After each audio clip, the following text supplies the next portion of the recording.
एक सवाल पूछना चाहता हूँ आपसे। जब भी आपने टीवी पर नारद मुनि को देखा, क्या आपको हंसी आई? क्या वो एक मजाकिया किरदार लगे? एक चुगलखोर, एक उपद्रवी, एक भटकते हुए नाटकी साधु? अगर हाँ, तो दोस्तों आपके साथ वो हुआ जो करोड़ों भारतीयों के साथ आज तक होता आ रहा है।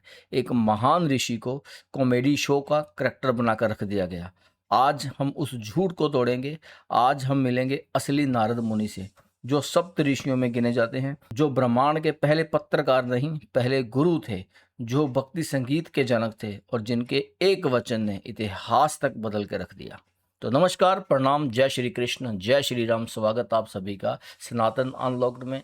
वीडियो प्रारंभ करने से पहले आप सभी से निवेदन है कि अगर आज का विषय आपको अच्छा लगा तो हमारे साथ जुड़ जाइए और हमारे चैनल को सब्सक्राइब कर लीजिए और अपनी हाजिरी जरूर लगा दीजिए कमेंट सेक्शन में जय श्री राम, जय श्री कृष्ण और जय श्री हरि में से कुछ भी लिखकर। चलिए इसी के साथ आज के वीडियो का प्रारंभ करते हैं। जैसा कि हमने पहले बात की कि हम सनातन धर्म के उन सत्यों को सामने लाते हैं जो किताबों में दबे हैं, लेकिन आपकी आत्मा को जानने की जरूरत है। आज का हमारा विषय है नारद मुनि का असली स्वरूप। रामानंद सागर की रामायण हो या B.R. चोपड़ा की महाभारत या फिर आज के मैथोलॉजिकल शोज हों, नारद मुनि हमेशा ही एक रूप में नजर आते हैं। हाथ में वीणा, मुंह में नारायण नारायण, आंखें घुमाते हुए, इधर उधर झांकते हुए, देवताओं में झगड़ा करवाते हुए, और ऑडियंस बैठ के हंसती है, मुस्कुराती है, खिलखिलाती है। दोस्तों, यह पोर्ट्रेट एंटरटेनमेंट के लिए बनाया गया था, लेकिन हम इसे सच ही मान बैठे हैं, क्योंकि हमने स्क्रिप्चुअल्स कभी पढ़े ही नहीं, क्योंकि हमने पुराण्स कभी खोले ही नहीं, क्योंकि हम टीवी को ही इतिहास मानने लगे और टीवी को ही इतिहास समझने लगे। आइए आज वो गलती को सुधारते हैं। भागवत पुराण, नारद पुराण, महाभारत, विष्णु पुराण, इन सभी ग्रंथों में नारद मुनि का उल्लेख देखने को मिलता है और हर जगह वो एक ही रूप में नजर आते हैं, महान। वो हैं ब्रह्मा के मानस पुत्र।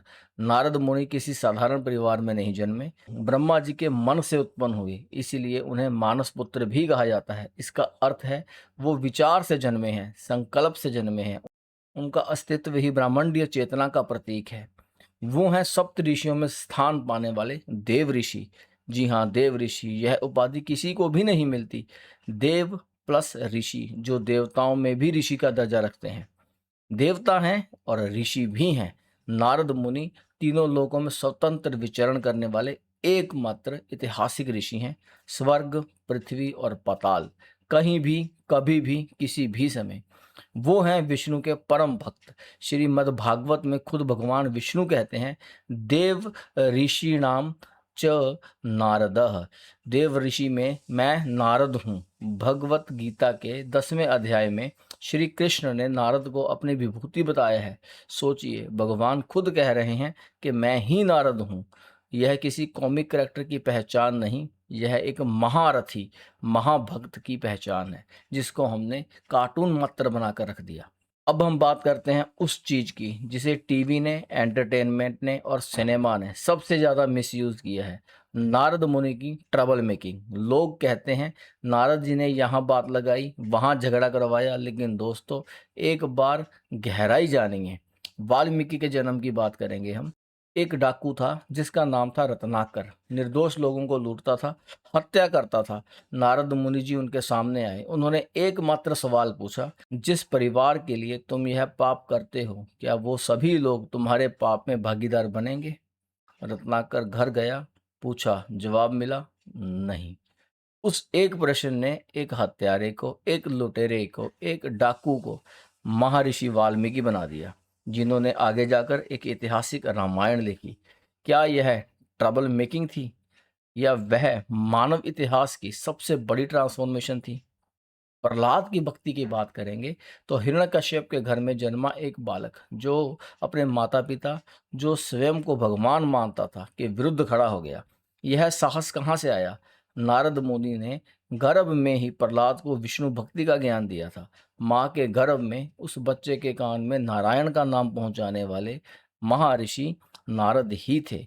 प्रहलाद की भक्ति ने नरसिंह के अवतार को जन्म दिया।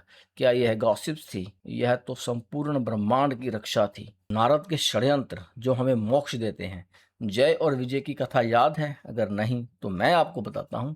वो वैकुंठ के द्वारपाल जो सनक आदि ऋषियों को रोकते हैं और श्राप पाते हैं। कुछ मान्यताओं के अनुसार यह घटनाक्रम नारद की दूरदर्शिता से जुड़ा हुआ था, क्योंकि उस श्राप से ही रावण और कंस जैसे पात्र बने और विष्णु जी को अवतार लेना पड़ा। नारद हर बार वही करते हैं जो भगवान हरि नारायण की ईश्वरीय योजना के लिए जरूरी था। उनकी हर शरारत में एक डिवाइन स्क्रिप्ट होती थी और वह डिवाइन स्क्रिप्ट ही इतिहास का एक महत्वपूर्ण हिस्सा होती थी। अब बात करेंगे हम भक्ति संगीत के जनक। टीवी पर वीणा को एक प्रॉप की तरह दिखाया जाता है, लेकिन नारद मुनि की वह वीणा महज एक वाद्य यंत्र नहीं थी। वो महती वीणा जो स्वयं ब्रह्मांड की ध्वनि को चैनल करती थी। नारद मुनि जी को भक्ति संगीत का आदि प्रवर्तक माना जाता है। उन्होंने संगीत को केवल मनोरंजन से ऊपर उठाकर साधना का माध्यम बनाया। नारद भक्ति का सूत्र, यह ग्रंथ नारद मुनि जी ने स्वयं लिखा था। 84 सूत्रों में उन्होंने भक्ति के स्वरूप को परिभाषित किया है। उन्होंने कहा, ता तव समीन परम प्रेम रूपा। भक्ति ईश्वर के प्रति परम प्रेम का ही नाम है।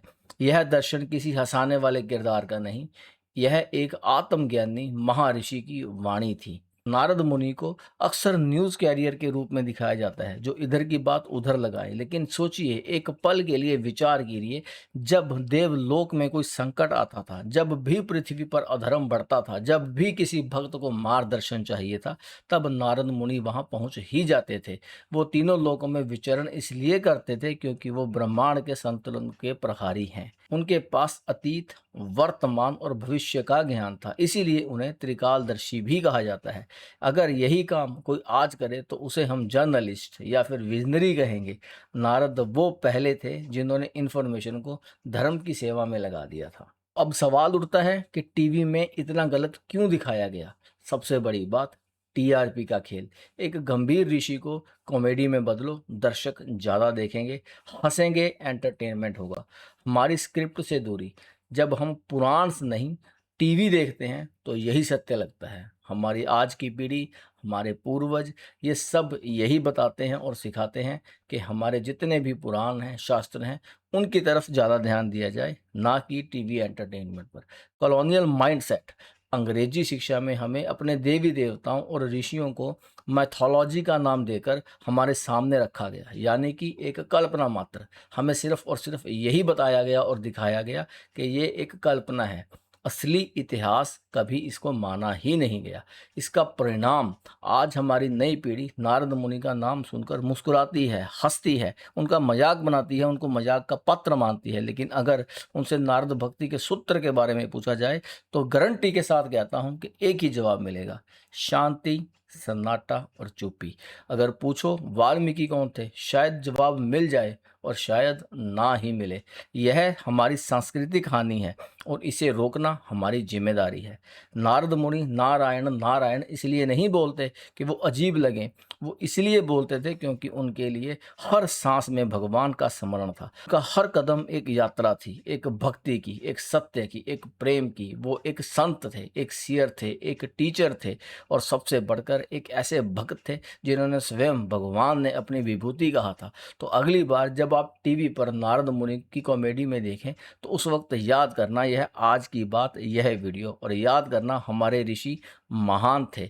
उनकी कहानियां सुनना हमारा कर्तव्य है। नारायण नारायण एक मजाक की बात नहीं है। अगर आज की वीडियो ने कुछ नया सोचने पर मजबूर किया तो लाइक करें, शेयर करें, क्योंकि यह सच ज़्यादा से ज़्यादा लोगों तक पहुंचना चाहिए। सब्सक्राइब करें सनातन अनलॉक्ड को, क्योंकि सनातन धर्म की ऐसी ही और अनकही कहानियां आती रहेंगी। कमेंट में बताएं आपको सबसे ज़्यादा कौन सी बात नई लगी। मिलते हैं अगली वीडियो में, तब तक के लिए जय श्री हरि।